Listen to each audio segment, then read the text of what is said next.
The light hit before the sound did. A white flash tore across the courtyard, and every instinct in my body screamed at once. I did not think. I did not calculate the odds. I moved.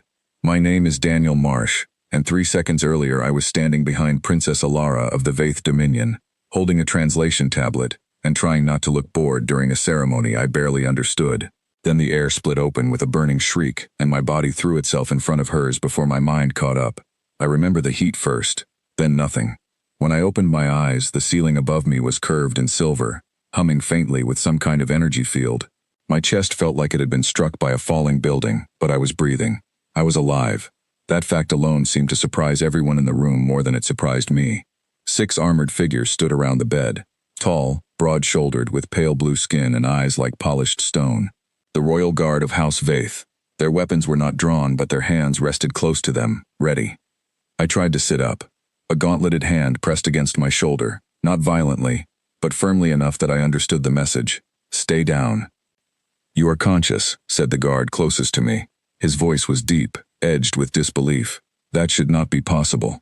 I get that a lot, I said, though my throat felt like sandpaper. None of them laughed. Of course they didn't. Humor was apparently not high on their list of priorities when a stranger had just taken a plasma blast meant for their princess and somehow lived to complain about his throat. The captain of the guard stepped forward. Her armor was etched with gold markings, more elaborate than the others, and her eyes studied me the way a scientist studies something they cannot yet classify. You will explain yourself, she said. Why did a foreign aide throw himself in front of Princess Alara? I opened my mouth, then closed it again. How do you explain an instinct? There had been no plan, no thought of reward or duty, just a girl standing in the open with death approaching, and my legs moving before my brain gave permission. She was about to die, I said simply. I was close enough to stop it, so I did. The captain's eyes narrowed. You could have died instead. I know. And yet you did not hesitate. There wasn't time to hesitate. The room went quiet except for the soft hum of the medical equipment. I could feel their confusion pressing against me like a physical weight. To them, self-sacrifice for someone outside your own bloodline, someone who was not even your own species, made no sense. On Vaith, loyalty was earned through generations of service, sealed by blood oaths and formal ceremony, not decided in half a second by an alien with a translation tablet. The memory came back to me in pieces, sharper now that the fog was clearing. We had been standing in the diplomatic courtyard of the Vaith Palace. Cameras and dignitaries gathered for the signing of a trade agreement between Earth and the Dominion. I was there because I spoke 3 of their dialects and because nobody else wanted the job. Princess Alara stood at the center of it all, dressed in ceremonial silver, her expression calm and practiced. Then I saw the shimmer near the upper terrace, a weapon, hidden and primed, aimed directly at her chest. Nobody else seemed to notice it. Maybe they were trained to watch for threats at ground level, not from above. Maybe human eyes simply moved faster in a crisis. I still do not know. What I do know is that I crossed 6 feet of open ground faster than I thought my body could move, and I placed myself between her and the blast a heartbeat before it fired. After that, there was only white light and silence. The wound should have killed you, said a new voice. A physician entered the room, her robes marked with medical symbols, a scanning device hovering beside her. The blast carried enough energy to vaporize bone. Your ribs are fractured, not destroyed. Your organs show severe trauma, but they are already beginning to repair themselves. She looked at me the way you might look at a puzzle missing half its pieces.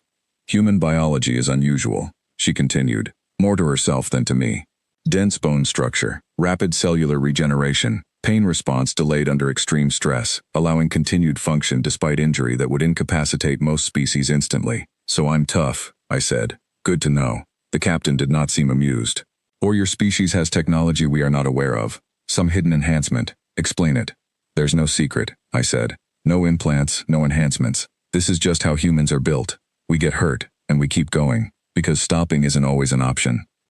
I could see she did not believe me, not fully. Trust was not something these people gave easily, especially not to a stranger who had just done something none of their own kind would attempt without a blood oath first. The doors opened again, and this time the room shifted.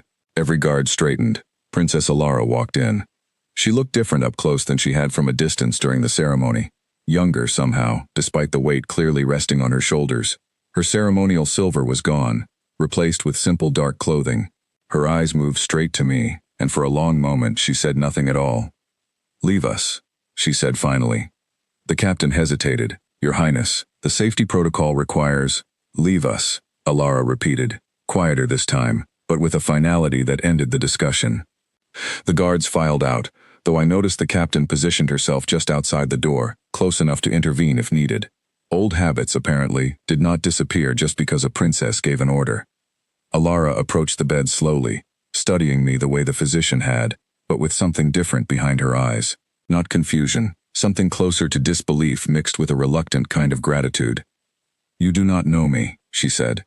We had exchanged perhaps 10 sentences before today. You owe me nothing. Our peoples have known each other for less than a year. Why would you risk your life for someone you barely know? It was a fair question.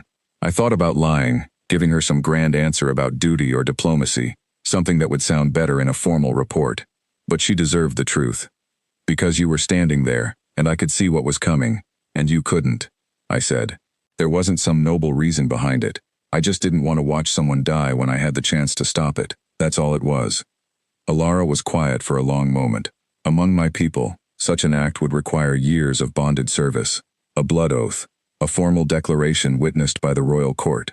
You did it in a heartbeat, for a stranger, expecting nothing in return. Where I'm from, we don't usually wait for paperwork before helping someone, I said. For the first time since she entered the room, something shifted in her expression.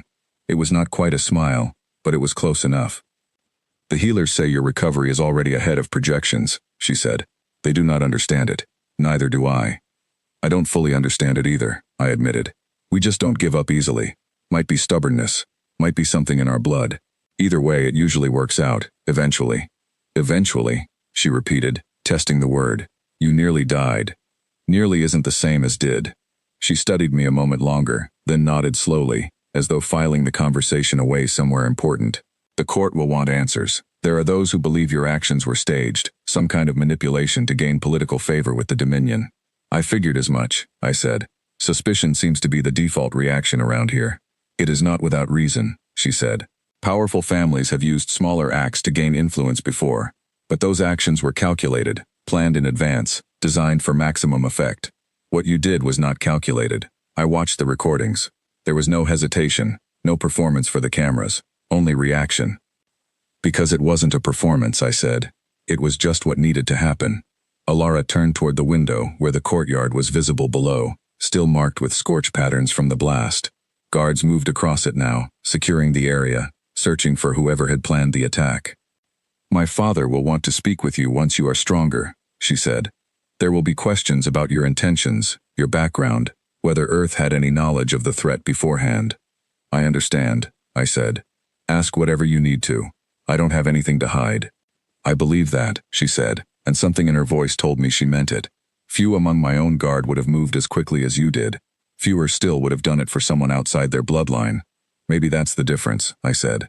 We don't really think in terms of bloodlines. If someone needs help and we can give it, that's usually enough of a reason.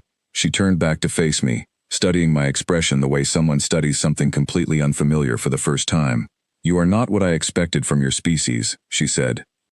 Most people say that, I said, usually right before they realize we're a lot more stubborn than we look. That earned an actual smile this time, small but genuine, before her expression settled back into something more composed. The princess persona returning, even in a quiet medical room. Rest, she said. The healers say you require several more days before you are strong enough to walk. I will ensure the guard understands you are not a threat. Appreciate that, I said. Getting stared down by 6 armored guards while flat on my back isn't exactly relaxing. She almost laughed. Almost. I imagine not. She left the room, and the captain returned shortly after, though her posture had changed slightly, less rigid, less suspicious. Word apparently traveled fast, even within palace walls. The princess has spoken on your behalf, the captain said. The court will still question you, but you will not be treated as a threat during your recovery. Good to know, I said. She paused at the door, studying me one more time. What you did should not have been possible. Not the survival. The choice itself. No bond, no oath, no history between you, and still you placed yourself in the path of certain death. Guess humans just don't need a formal reason to care about someone, I said. We just do. The captain did not respond immediately. She simply nodded once, a gesture that felt closer to respect than anything she had shown me since I woke up, and then she left the room. Alone again, I stared up at the curved silver ceiling, listening to the quiet hum of the machines keeping track of my healing body. My chest ached with every breath, but I was alive, and so was she. And somewhere in the days ahead there would be questions, investigations, probably a formal inquiry into how a translation aide with no combat training had reacted faster than an entire Royal Guard detail. But none of that mattered in this moment. What mattered was that Alara was walking through her palace right now, breathing, safe, because I had trusted my instincts instead of my fear. Word would spread through the Dominion soon enough. Stories about the human who took a killing blast meant for a princess and somehow lived to talk about it afterward. Some would call it luck, others would call it recklessness. A few, maybe, would start to understand that humanity's willingness to protect one another, even strangers, even people from an entirely different world, was not a weakness at all. It was simply who we were. And as I drifted toward sleep in that quiet humming room, surrounded by a species that was only beginning to understand us, I found myself thinking that this was likely only the beginning of a much longer story, one that neither the Dominion nor I were fully prepared for yet.